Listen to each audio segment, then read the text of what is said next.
here at Almost Human, where we made all the makeup effects for the Crazies. This is Eric Bourne. Yes, that's his real last name. This is Brett. He played the Hunter. Say hi. Hi. Hi. This is Joe and Jen. They were on set with us down in Georgia, and we're about to show you some movie magic, how we did this. Let's do it.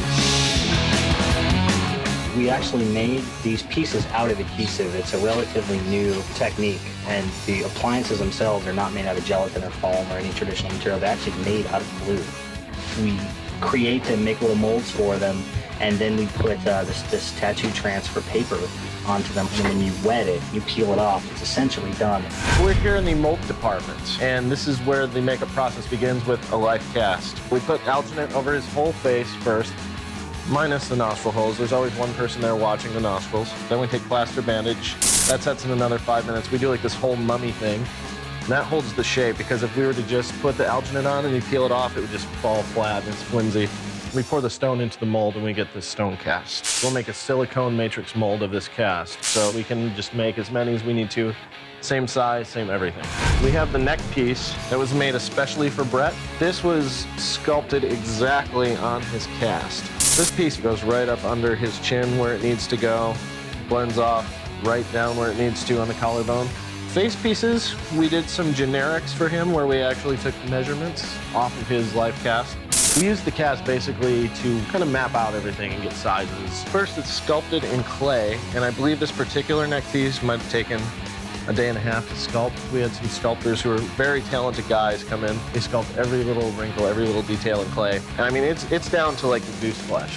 Then we mold it in stone, and after that, we inject silicone into the mold. After a night of sitting, we've got this nice flexible piece. It's pretty stretchy too. You can pull on it, it breathes with you, it moves with the muscles.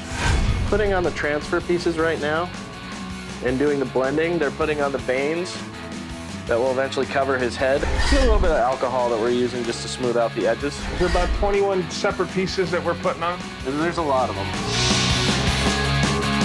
I did what's called a wash first, which is I took some of the pieces that were a little bit too yellow and sort of brought them to his own skin tone. His own skin tone is his, forehead essentially, and the nose and the chin are what we're leaving. So our job at this point is to try to map all those other colors into the prosthetics from here. So if you look here, you see a lot of reds in his forehead and his nose, yellows, some cool tones. So I'm trying to bring all that stuff into the prosthetics now.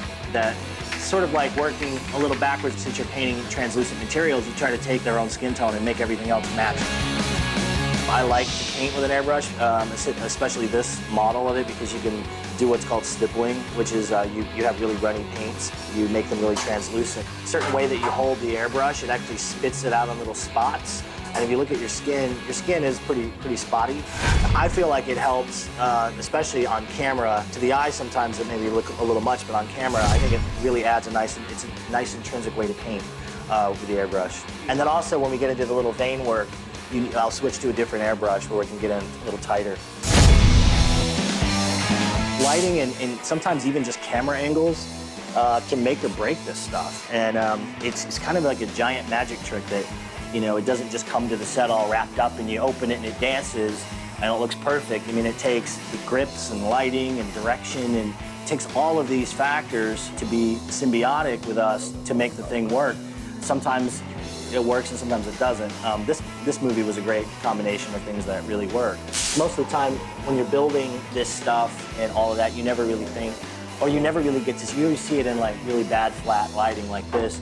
You don't usually get to see it in nice uplighting or backlighting or however. We don't have kinos here, so it's hard to say what it's gonna look like. I think over time you get to know, okay, I know what this is most likely gonna look like with a couple of kinos, or if it's top lit or something like that, and you can make adjustments that way. But yeah, sometimes you're really surprised in a good way, like, wow, that all worked really well. That looks awesome when it's all lit up. And sometimes you're like, oh shit, stop, let me fix something. So it's all a learning process. I mean, I feel like I learn on every movie that I do, and I probably always will. Sometimes we're shooting over a period of days or weeks, one scene. So, you have to know that when you're going into it, because if you have to match exactly the same scene, you want to be a little bit more of a stickler. But if you're doing something, say we had him in the truck stop, And then the next time we did him, he was an outdoor scene where he's walking around. You know that you have a little bit more liberty in the colors, and you almost don't want to do the same thing because you want to get it really close, but then take, you know, say, oh, we're daylight now, so it's a little bit more blue, so maybe you want to dial down a little bit of the blues and the greens.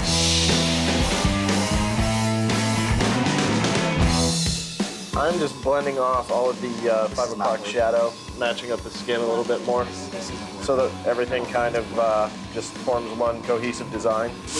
You know what it really needs is this opaque cheek here. You got to knock that down. Okay. That will really help save it. As the makeup starts getting on more and more and you start looking more like the character, you know, the third stage of the Trixie virus, yeah, you just slowly start getting into it.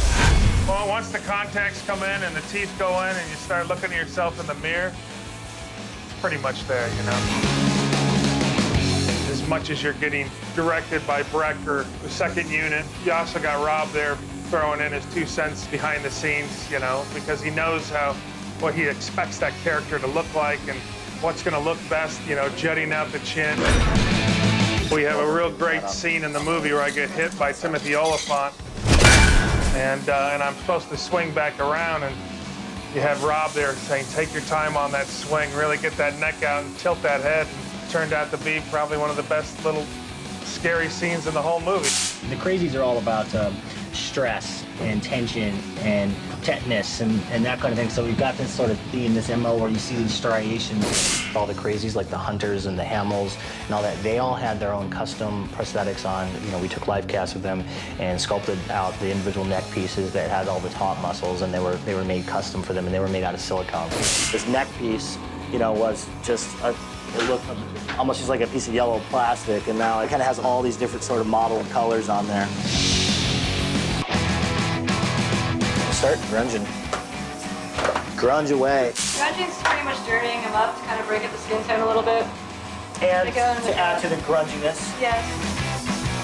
They're alcohol-based makeups, and so pretty much they're sweat-proof, waterproof. They stay on the skin all day, so it's good stuff. I know. That was a good little ad. That's right. We are getting into final detail pass on this makeup. Yeah, we're starting to do some little fine vein work, things like that. I'm usually let these guys start doing a little bit of that, and then I sort of kind of try to look away from it for a little bit and then come back in, see what needs to be done. Not many people get to do this kind of work or get into the makeup and work with professionals and work with someone you admire in the business. And I've been lucky 3 different times to work with Almost Human and Rob. I've worked with some other people, but Rob will go through the process with you while he's doing it and talk about it and make you feel comfortable. And I'm right here. Oh, yeah. Wait, do that again? And so it's cool. We'll cast his actual teeth just like at the dentist office. We'll create positives, sculpt the teeth, and we'll do like a vacuform, which is a thin plastic. You put it in the machine and it shrinks over your model. So it'll be kind of like one of those Invisalign retainers. The low-tech version right now, stain the teeth with some food color. Good for my diabetes. I mean, if you want to be honest, the 2 things that really, if anything, if there's any kind of bothersome thing, it's usually the teeth and your contacts. They have a guy on the set when you're filming a movie that gets paid like $300 an hour to come in and drop eye drops in your eyes, because they're not normal little contacts. They're ones that cover your whole eye. They're usually soft lenses. I mean, the hard ones are what you used to see in like Michael Jackson's Thriller. You can see really well. It's just that after about 5 to 15 minutes, your eyes will start to get a little irritated. And the worst thing is that, you know, if you're not real careful with the contacts, you can scratch your cornea. Which is why he shows up. Which is why you have the guy that makes that $300 an hour. Okay, 3 long hours after the process started of recreating the Hunter for the Crazies, we have finished. We just put in the contacts, we just did the finishing touches, and he's ready to do whatever crazy business he's supposed to be doing. What kind of crazy business are you doing? Well, I need to hunt somebody, so. Yeah, let's go hunting. You can see we got the neck piece is pretty visible there. We got the tendons And this stuff moves like flesh as well. So, I mean, he can move his head around. He's not restricted. I know it feels like he would probably mess something up at this point if he moves, but it's designed to move like a second skin, so he can pretty much do anything that he would normally do.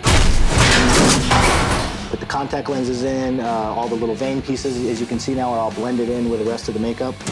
It's one of those things you have to be really conscious of not making the pieces look built up as you go along. Most of that stems from the sculpture stage to make sure you keep the pieces as thin as possible. I mean, this neck is actually really thick, but once it's on him, you don't really notice it. I mean, he's a big guy, he moves it well. And the cheeks as well. The cheeks are a little on the thick side. You don't really notice that either. There's a lot of three-dimensionality to it. You can see a lot of these veins popping and things like that. You've got the nice little gnarly ear there. Scariness, infectedness, tricksiness, craziness.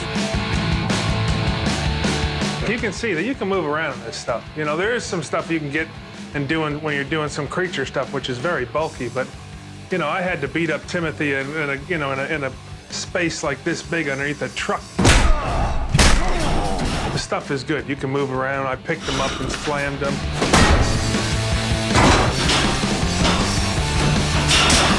This is a great example of what we do over here at Almost Human. This is a 3-hour prosthetic makeup that Brett was, big lug, was gracious enough to let us do, and hope you've enjoyed it.